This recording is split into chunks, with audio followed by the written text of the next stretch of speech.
இனி வர்ற காலங்கள்ல எல்லா ஊர்லயும் திருவிழா கோலமாவே இருக்க போகுது. வைகாசி மாசம், ஆனி மாசம், ஆடி மாசம் வரைக்கும் கிராமங்கள்ல இருக்கிற எல்லா அம்மன் கோவில்கள்லயும் திருவிழாக்கள் நடந்துகிட்டே இருக்கும்.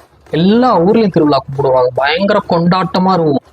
மஞ்சு நீர் விளையாட்டு என்ன, கடா வெட்டு என்ன, மஞ்சு விரட்டு என்ன, ஜல்லிக்கட்டு என்னன்னு ஒரே ஆர்ப்பாட்டமா இருக்கும். தை 1 இருந்தே ஆரம்பிச்சிடுவாங்க.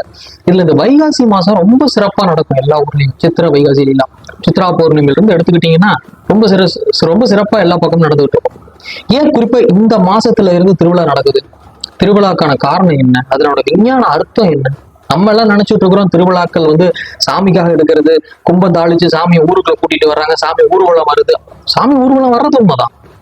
அந்த தெய்வம் ஒரு மிகப்பெரிய விஞ்ஞானத்தை இந்த திருவிழா அப்படின்ற ஒரு விஷயத்தை வச்சு மக்களுக்கு கொடுத்துருக்காங்க. அதை பத்தி தான் நம்ம இன்னைக்கு பார்க்க போறோம். விளக்கமா சொல்றேன், கேட்டுக்கோ.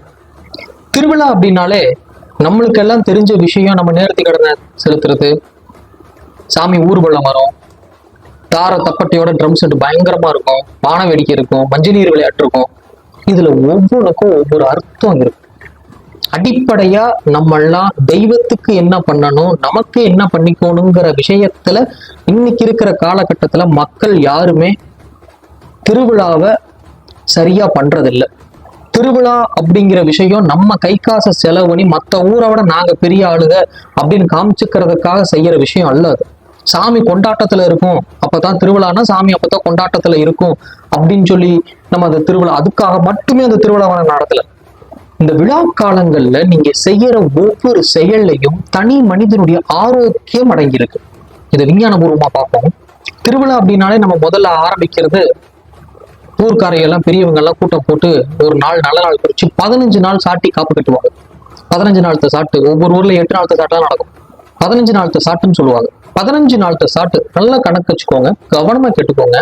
கொரோனா காலகட்டத்துல ஒவ்வொரு தனி மனிதனையும் இந்த அரசாங்கம் குவாரண்டைன் பண்ணது 15 நாள்.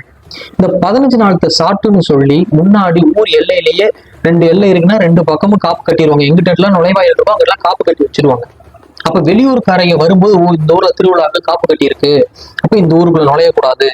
ஏன்னா 15 நாளைக்கு வெளியூர்காரங்க உள்ளூருக்குள்ள வரக்கூடாது, உள்ளூர்காரங்க வெளியில போகக்கூடாது.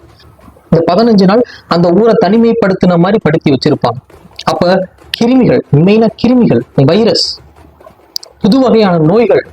ஏன்னா இந்த மாசம்தான் வைகாசி, சித்திரை வைகாசி மாதங்கள்ல தான் புது வகையான நோய்கள் உருவாகும். வெயில் அதிகமா இருக்கும், புது வகையான நோய்கள் உருவாகும்.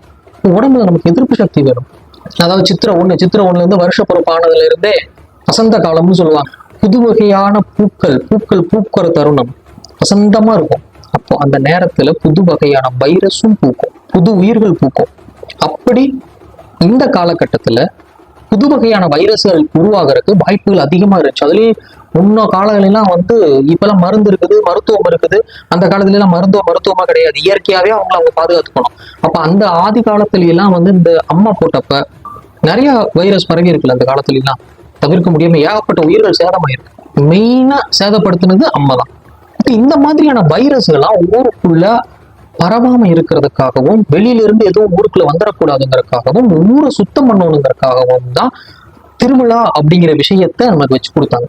இந்த திருவிழா காலத்துல பொதுவாகவே திருவிழான்னு சொன்னோம்னா யாரும் செய்ய மாட்டோம். அதனாலதான் அந்த தெய்வங்களை அடிப்படையா வச்சு திருவிழாங்கிற ஒரு விஷயத்த நம்ம முன்னோர்கள் நம்மளுக்கு கொடுத்துட்டு போனாங்க.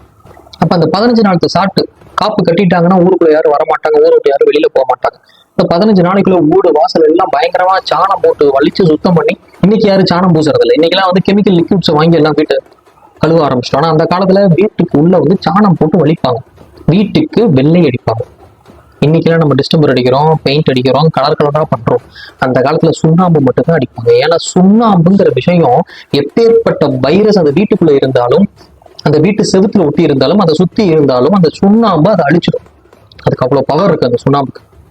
தேவையில்லாத வைரஸ் எதையும் வீட்டுக்கு நுழையவும் கூடாது, மீறி உள்ள ஏதாவது வைரஸ் இருந்தாலும் அதை அழிச்சிடும். அப்ப ஆரோக்கியம் மக்களுக்கு அதிகமாகும். கண்ணுக்கு தெரியாத அணுக்கள் தானே வைரஸா மாறுறது நமக்கு. அப்ப தீய அணுக்கள், கெட்ட அணுக்கள், வைரஸ் ஏதாவது இருந்தாலும் அதை அழிச்சு விட்டுரும். இல்லை நல்ல சாணம் போட்டு வீட்டை வலிச்சு வெள்ளை அடிச்சு ரெடியா இருப்பாங்க. திருவிழா நாள் ஆரம்பிக்கும். 3 நாள் நடக்கும் திருவிழா. முதல் நாள் நைட்டு சாமியை சத்தி அளிப்பாங்க. சாமி சத்தி அளிக்கிறதுக்கு ஊர்க்கிணத்துல வச்சுதான் சத்தி அளிப்பாங்க. அதை நம்ம அடுத்த பார்ட்ல, அடுத்த வீடியோல பார்ப்போம். கண்டிப்பா சப்ஸ்கிரைப் பண்ணிக்கிங்க. சாமி சத்தி அளிக்கிறது, அதுல என்ன விஞ்ஞானம் இருக்கு? ஏன் ஒரே பூசாரி, அந்த தலைமை பூசாரி மட்டும்தான் அந்த சாமி கரகத்தை தூக்கிட்டு வர்றது? அக்னி சட்டி எடுக்கிறது எதுக்காக? மஞ்சள் நீர் விளையாட்டு எதுக்காக? இதை பத்தின விஷயமெல்லாம் நம்ம அடுத்த வீடியோல பார்ப்போம். நன்றி. Stay tune.